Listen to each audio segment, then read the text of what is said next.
Hi, this is Rob Mills from Rob Mills Architects, and this is 5 architectural design principles for living off-grid with the local project.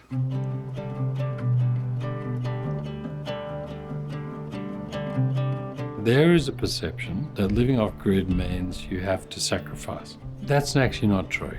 If you can find the balance of size of house, energy consumption, energy production, then you can live the life that you're used to. Howqua River Lodge is a very good example of how you could possibly choose to live and the house you could live within. And it is self-sufficient, sustainable. It generates its own water, electricity, it manages all its own waste, and we sit very delicately on the land that the building is built on.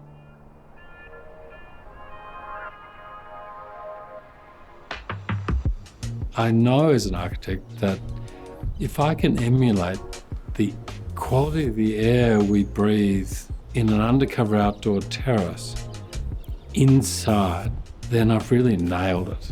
I've created a design which is just perfect to live within. And I think that's why undercover outdoor living is so popular, because of the fresh air and the breeze and the air passing over your face and making you feel fresh. And so what we did, we installed a heat exchanger. It's a technical term for this gadget that essentially draws in fresh air and takes the temperature from the air within and transfers that onto the fresh air. So you're not in winter losing all this beautiful warm air, and in summer equally, you're not losing the chilled air.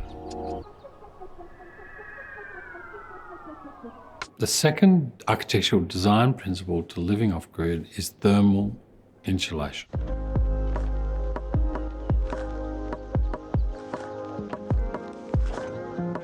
In summer, the environment needs to be cool, and in winter, it needs to be warm. It's as simple as that. And so how we achieve that is really good quality thermal insulation under the slab, enveloping the building, and wherever there's glass, it's double glazed.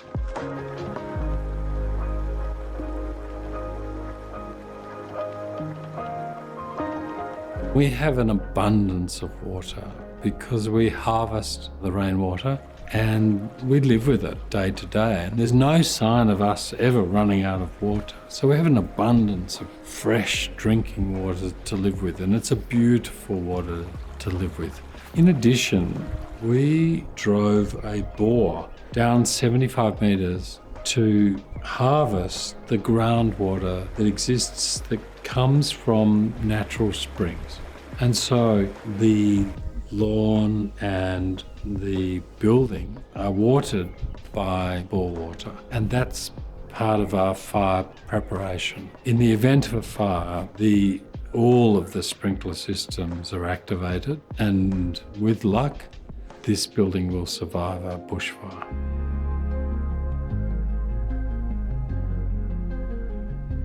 I think it comes back to one of our central beliefs, and that is quality. One of the measures of quality is that it's durable, it's going to last. So our belief is you need to create buildings that are going to last, and we need to choose objects that are also going to last. And so we've recycled bricks, for instance, that a specialist brick company in Victoria applies a special glaze, but they're not always successful. So we purchased all of the bricks that the glaze didn't adhere to, and we built this house from these recycled bricks.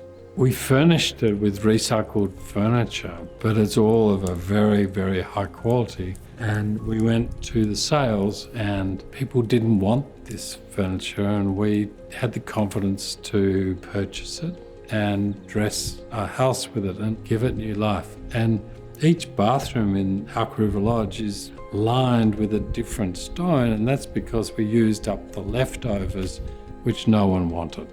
Provided the original quality was really good and the design's good, then you can live with it really happily and live with the benefits of it.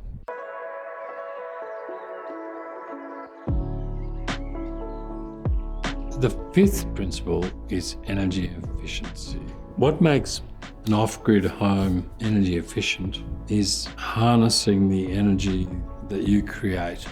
So in summer, you really need to keep that hot temperature out of the building. And you can do that with thermal insulation and double glazing, and choose materials that reflect the sun's heat. And so solar panels, if you place them above your roof with an air gap, they allow the hot, intense sun to hit the solar panel, but not hit the roof below. And there's an air gap. So the wind travels between the solar panel and the roof and takes away that heat generated by the sun.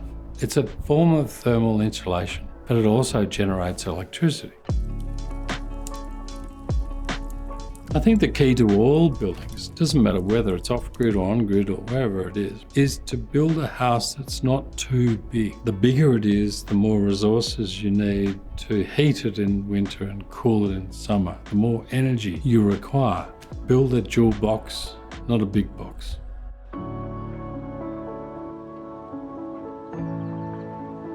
If you're going to build an individual house, then you have a duty, I think, to design something that's truly loved. If it's loved, it'll be nurtured and it will last because it's been cared for. If you design a building which is awkward and people don't understand and they don't enjoy living in it, they're not going to look after it, and one day it'll be replaced.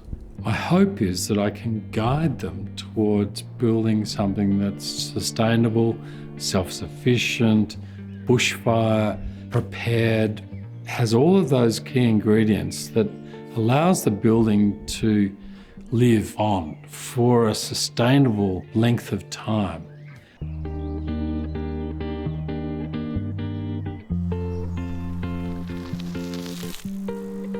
I think living off-grid respects our environment. The environment can only provide us with so many resources, and we're already exceeding the consumption of fossil fuels, which is having a serious impact on our environment, and we need to change. So we do need to generate and become self-sufficient, generating our own electricity, water, and we can do that. We can do this individual suburban blocks of land, and we can do it in the countryside.